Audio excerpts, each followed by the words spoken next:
Zer esaten digute irudiek? Zer funtzio betetzen dute? Mezu bat bidali digu egileak irudiaren bitartez?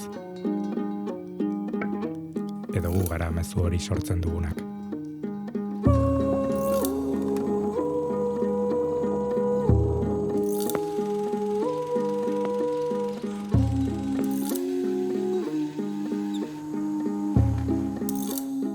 Carmelo, Txemari eta patroi Lujan dio.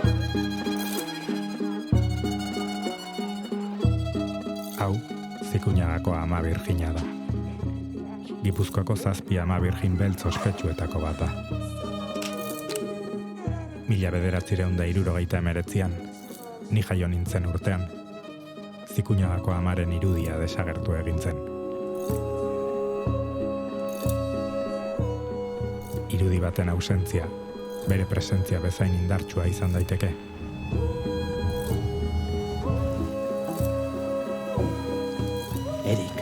Erik, enazazu eraman. Nire lekua hemen dago.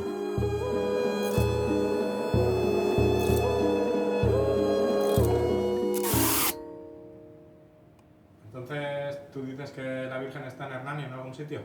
No, yo solo no. Yo creo que medio pueblo.